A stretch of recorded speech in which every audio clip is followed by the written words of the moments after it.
Cardinals Corner from Arizona Sports. Cardinals Corner from Arizona Sports with Tyler Drake and Lauren Koval. Welcome back, everybody, to this episode of Cardinals Corner. I'm Lauren Koval, and I am joined via the webcam by Tyler Drake. Tyler, say hi. What is up, everybody? And hello, Lauren. Looking great in the studio. I'm sorry I can't be there. Thank you. It's all right. I'm holding down the fort solo. We do have your empty chair just slightly off screen over here. So at least I get to see you face to face this time, because week 7, we got a lot to dive right into with the Cardinals. And let's start with the top story, which is Kyler Murray out of practice. Again, I feel like the laundry list of Cardinals injury reports at this rate, it's like, all right, who else is getting hurt? Who else can pop up on here? So what did you see out of practice today? Yeah, it feels like a CVS receipt right now. Just the length of, on both sides too. Packers got a laundry list there too as well. But yeah, when we're looking at practice, open portion, Kyler was back out there, limited participant once again with that foot issue. It was obviously a closed walkthrough on Wednesday, so we didn't get to see anything out there. But today, you can take it for however you want to take it, but in my mind, I am leaning now a lot more towards Jacoby Brissett getting his second start, because you look what you see you see what you saw on the practice field of Kyler Murray working pretty much exclusively with practice squad guys. You look on the other side of the field, where usually that would be Keaton Slovis. You look on the other side of the field, got Jacoby Brissett and Keaton Slovis working with the guys who are currently on the 53-man roster. So that right there, if there's going to be a tell at practice during the open portion, that's number one. It was similar to what we saw with Friday, even though Kyler was working with some of the backup guys on the 53-man, but instead today, mainly practice squad dudes. So that right there tells me that he's just not ready yet. They don't want to rush him out there. Give him another week. Give him the bye week. Come back 100%, and we'll see what's going on there. And after what we saw from Jacoby, why not give him another shot? See if this is not a one-off, because that's the biggest thing I think we talked about in the post-game pod is, can he do it twice? And that's going to be the one thing that I'm definitely going to be seeing if Kyler can't go. I think tomorrow's a big day. If he can go log a full day of practice, it'll get interesting. But I really do think it's going to still be Jacoby Brissett leading the charge against Green Bay. Going to be a tough challenge, but that's really the main parts from practice. But the other big thing, Walter Nolan showed back up. He was back on the practice field. Open window this week. So he's got 21 days to get off the pup officially, but it looks like he was moving good. He's pretty explosive. Probably not going to be this week that he returns, but after the bye, I would assume they're going to let him go, and I think that would help this D-line greatly. Obviously, Darius Robinson was out there as well. He's limited. He's got that pec issue, but just having Walter Nolan potentially back in a couple weeks could really help this unit moving forward. Obviously, I think it would have been great if he could come back this week just because of the run game that they have got to go stop, but a good sign nonetheless that he is back out there. Obviously, a lot of people have been waiting to see him, so those would be probably the big two headlines from Thursday's practice. And I think the biggest takeaway there, even too, during this whole practicing, is the Cardinals having that Wednesday closed walkthrough. That is not usual for them. That is not the expectation for the Cardinals. Normally, we get a formal injury report. Instead, on Wednesday, we got an injury report that said, here's an estimation of how everybody's doing, because that information is not out there publicly on exactly how everybody's been doing. So today was the real first time this week that we've gotten to take a look at everybody. And just like you said, that practice window opening up for Walter Nolan. Don't expect him this week. Bye week is great. Get him right. Get him ready to go. Budda Baker talked today about just how explosive he is and how important it is for him to stay healthy and really rehab from this injury properly, so that he can be as explosive out of his stance as he needs to be. Because we sat down here earlier in the season, we said, okay, it's okay that Walter Nolan takes his time with this injury, because there's a lot of depth at this position and the Cardinals have a lot of opportunity. Yeah. And little did we know, if only we'd had a magic 8-ball over here that we could have shaken and gotten the right answer, which is that the Arizona Cardinals actually need him back sooner rather than later. Yeah, and it's really interesting, too, is like you see the Elijah Simmons claimed off of the practice squad earlier in the year, and you think, like, man, he could have got quite a bit of run here, and they really liked that undrafted rookie, and instead he heads over to, I think, Tampa. But yeah, and the other thing with the quarterback situation, we still don't know who's going to be talking this week, which usually that would be a Wednesday weekly thing with Kyler. Up in the air once again, just like last week. I believe Friday we talked to Jacoby, so that was tomorrow. We'll see who we get in the locker room or at the podium, but that'll be the other thing to watch. Whoever's out there talking, that's likely going to be the person throwing the rock. And it's trending more and more towards that person being Jacoby Brissett. Just with what we've seen out of practice, it looking a lot similar to the model that was set forth by the Cardinals last week. And now we can expect, I think it's fair to say, Jacoby Brissett to start this one against the Packers. So what are you looking to see from him if he is the starter this Sunday?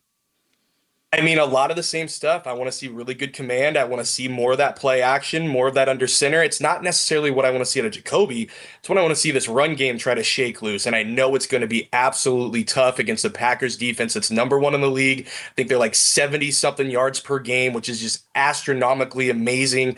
So it's going to be tough no matter what, no matter who it is. But if they can get a little bit of movement up front and get that run game going just a little bit, I think it really opens up everything else that we saw last week work really well for Jacoby tenfold, because the run game was a little bit effective last week, but not nearly as threatening as it could be to really open up the play action, to really open up Jacoby throwing it. And the big thing for him, stay in the pocket. Micah Parsons is going to run wild. I think we all know that. It's going to be a problem. He's going to be a problem all day. I would assume he gets there at some point, if not pressures. So you just got to stay in there and hang. And I think Jacoby's really built for that. I mean, we saw it last week. He stood in the pocket. He escaped some sacks. But at the end of the day, he's got some pocket presence, and he really does know how to operate at a play action. I mean, they ran more play action last week than they had all year with Kyler. He was under center more than all of Kyler through the first 5 games. So that alone tells me they're tweaking things enough. I know Drew Petzing said they really didn't change anything, but that is not the case.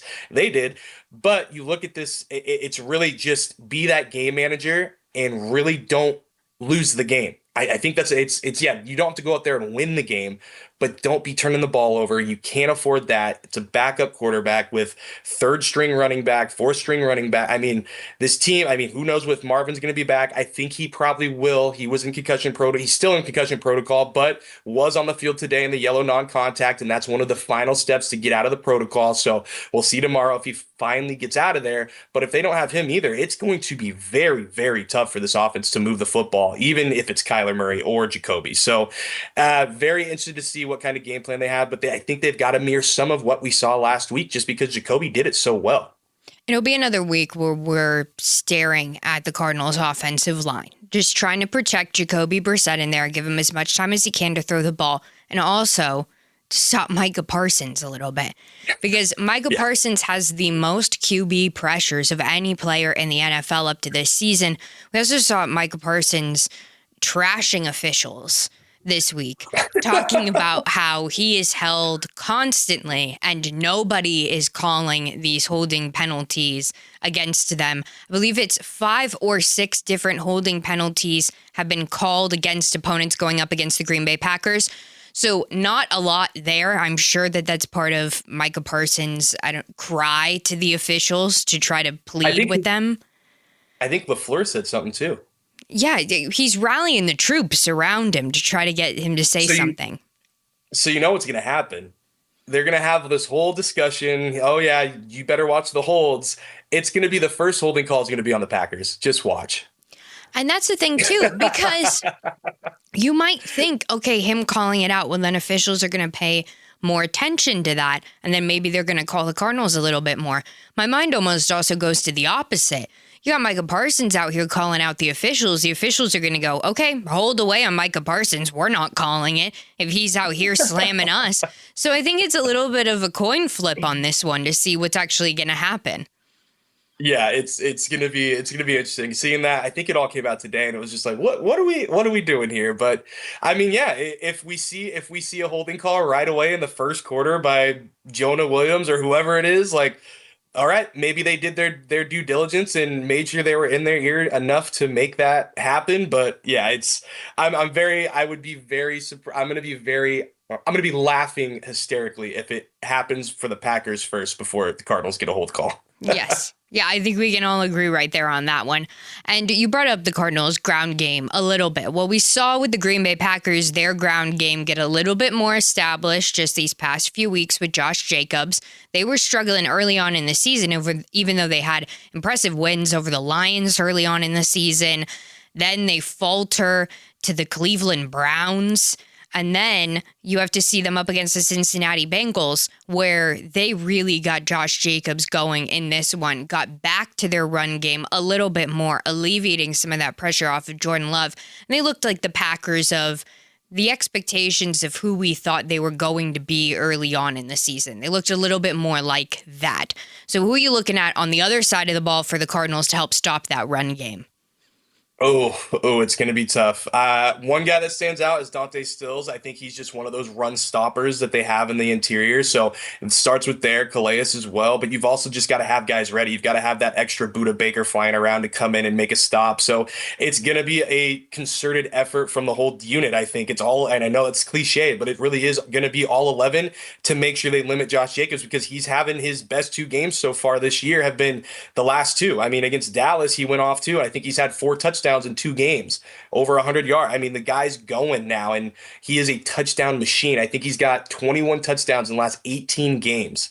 That's just nuts. That is consistency at its greatest right there. So it's going to be a challenge no matter what. But yeah, it really starts, I think, up front. They've got to get some movement. Dalvin Tomlinson's got to be that square and really plug the hole. Dante Still's got to go to town. Calais, obviously. But yeah, I think it's going to take Mac Wilson and Buda Baker trying to come in there and fly and get some TFLs as well. Yeah. And I guess we can't rule out Josh Sweat either, because as much as we want to talk about his pressures and his sacks, I mean, he's a really good run stopper too. So look for him to get it going as well. And the Green Bay Packers are a team that, similar to the Cardinals, have started to struggle around the fourth quarter of these games. They, too, like to give up the ball game if given the opportunity. So much so that, I mean, you tie the Dallas Cowboys in what was an incredibly fun and entertaining game to watch. Mm-hmm. But actually, when you step away from that going, it's a tie. Okay, I just wasted like 3 hours. It doesn't mean anything anymore. So it's really kind of going to battle down to if the Cardinals can keep it close heading into the fourth, as long as the Cardinals defense can keep up their intensity, and as long as you don't allow the Green Bay Packers to sneak back into this one in the fourth quarter and just put a punching on you, like you saw the Indianapolis Colts, Jonathan Taylor do last week. You don't want a repeat of, you can contain Josh Jacobs for 3 quarters, but in the fourth one, all bets are off. I mean, at this point, and it sounds rough, but who's going to give this game up more at the end? That's really what this game is probably going to come down to, because whoever's playing for the Cardinals, they've kept it close through 6 weeks. No matter what anybody wants to say, 2-4 is not a good record. They've kept it close. 9 combined points, 4 losses. That is the definition of close. All of them 1-score games. So who falls off first? I think that's really the big thing, is who in the back end is going to be that team that we've seen, either the Cardinals falling off or the Packers falling off, to open up the window for the other team to come in and just shut the door. That's going to be, honestly, that's really, I think, what this game's going to come down to. It might get to the point of like, all right, let's get through these 3 quarters so we can see who really takes it in the fourth, or who doesn't give it up in the fourth, because that's how the trends have been going lately. And I think one stat that will signify exactly how this game went will be the turnover battle, because turnovers are the one sort of mental mistake you can make as a team. You don't want it to cost you it in the end. I mean, we just saw the Washington Commanders cost themselves the game on Monday night against the Bears with that late end of game fumble. That's exactly the kind of thing that I think could happen in this game. And you just want to avoid those costly, you stopped the Packers on 3rd and long, but you false started. You jumped into the neutral zone. It's all those kind of penalties that we've sat in this very studio and talked about for weeks in terms of, can the Cardinals stop giving it up themselves? Can they stop beating themselves? And this feels like the game for them to be able to do that, especially when you need a little bit of momentum. I know, sorry, JG, but you need a little bit of momentum heading into the bye week, especially when you're turning around and you're going to play Dallas. Yeah, it's going to be very, very interesting, and you've got the bye week obviously in there too. But yeah, then you've got to turn around, go to prime time, put your best foot forward.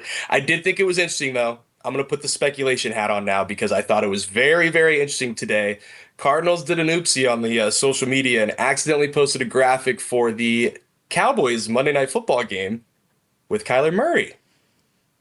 So then they deleted it, switched it back to Green Bay, and it was Yelba.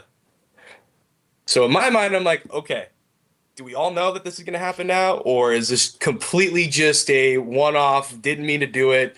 It's definitely interesting. But I mean, if that's the case, why not? I mean, Kyler's been great in Dallas.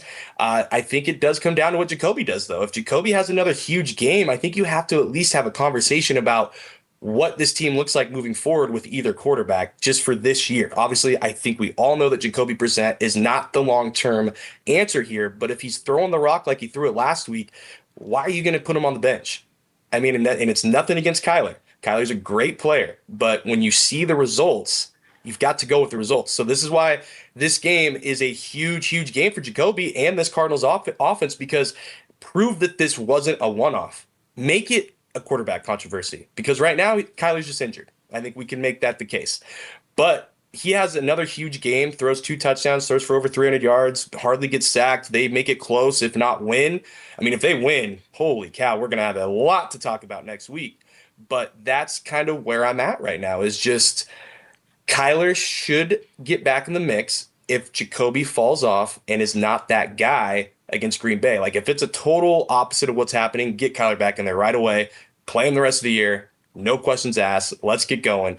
But if Jacoby puts something together that is meaningful, that is legit, you got to look at it. You got to have conversations. You got to try to marry the 2 game plans together. Maybe that'll help Kyler. Maybe it won't, but you've got to do something to shake this loose when Kyler gets back in the field. Jonathan Gannon doubled down again this week, post-game, confirming the fact that once Kyler was healthy, he is QB1. He then doubled down again on Monday, saying the second that Kyler Murray is healthy and he can get out there, he will be the starting quarterback for this Arizona Cardinals team. Whether or not Jacoby Brissett can throw a wrench into that, I mean, we'll know more on Sunday. The next time that we're sitting in here, we'll have a way clearer picture. I still think Cardinals fans in general were excited to see what Jacoby Brissett could do under center for this Arizona Cardinals team, and especially in one where it was so simple. His execution was so clean and simple. Just throw the ball to Trey McBride. Throw the ball to Michael Wilson.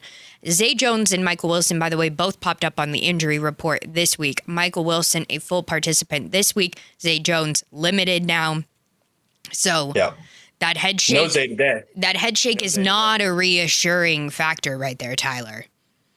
No. I'm trying. Let me give you the whole rundown. Okay, so we've got. Oh, well, take a deep breath before you start. Yeah, right. So, okay, so Kelvin Beachum back to full. Another DNP for both Amari and Zay. Keaton Crawford didn't practice today as well. Akeem Davis-Gaither was back to full. You've got Marvin and Darren Hall limited with their injuries. Bam Knight was back to full, so that's good for the run game. Kyler limited. Walter Nolan limited. Darius Robinson limited. Rabbit full. Michael Wilson full. Bilal Nichols full. Yeah, so looking like another week of Michael Carter and Bam Knight splitting those carries since Amari hasn't been seen yet. 100%. And I think it would be I think Michael Carter will get the first touches, and then you have Bam kind of slide in as that potential third down back. Maybe they switch it up, but I just think probably built more for that third down role. Or he can pop some too. I mean, Bam Knight came in and did his thing. He's got 2 touchdowns in 2 games. I'm really interested to see if they can give him a little bit more of a leash and let him go. And the one thing that the Green Bay Packers have struggled in all season and haven't really seemed to right their wrongs is special teams. Because they have issues hitting field goals. They have issues hitting extra points. They have issues tackling returners off of kickoffs. So that is an area where I think if you're the Arizona Cardinals, you can start to thrive and pinpoint, hey, we really need to execute here, because that is the one area of the game that the Green Bay Packers will shoot themselves in the foot in. And they're not prone to do so, but we saw just somebody return against him a few weeks ago and pick up 2 for that because they returned the extra point back down on the other end. I mean, like, these are the kind of options you're going to have if you're the Arizona Cardinals and decide to apply a little bit of pressure here on the special teams side. We don't spend a lot of time talking about the Cardinals special teams because from an execution side of the ball, they don't end up costing them a lot of games at all. And that's why we don't sit and talk about them. But the Green Bay Packers, they do cost them games. They do fumble. They do make errors. So that's an area that the Arizona Cardinals can exploit this week. Yeah, and Jeff Rodgers, he's got he's got to be one of the most trusted special teams coordinators in the game. Like, the guy has so much knowledge when he talks with us. You can tell he's just got so much stuff to say and so much knowledge just built in, and he's watching all these plays. So it is really fun to talk with him.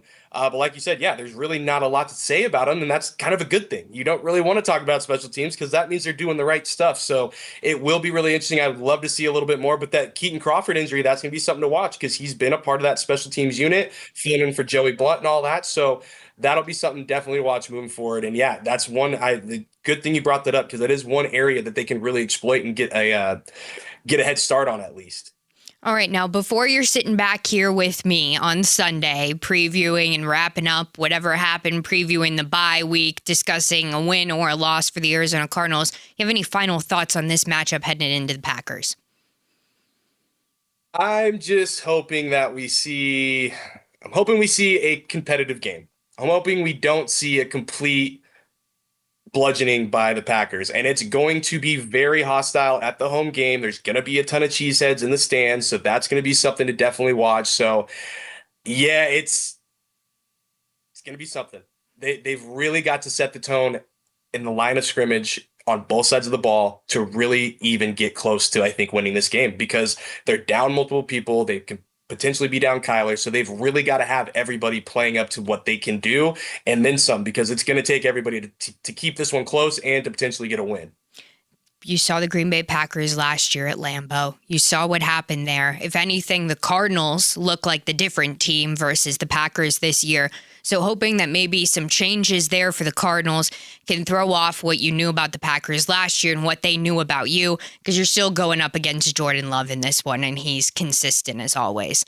So with those final thoughts there, Tyler and I will be back in studio on Sunday to wrap up this Green Bay Packers game, to put a nice bow on the first half of the season as they head into their bye week, and then preview what's up with Dallas the following week. So if you want to stay tuned for all of that and all of your injury updates, you can follow Tyler at TDrake for Sports. You can follow this very podcast at AZ Cards Corner, and you can follow me at Koval_Lauren, and be sure to tune into ArizonaSports.com to keep up with all the latest from Tyler, who writes wonderful articles pre and post game. So if you want a little tease, be sure to tune in then. And until then, we'll see you guys on Sunday.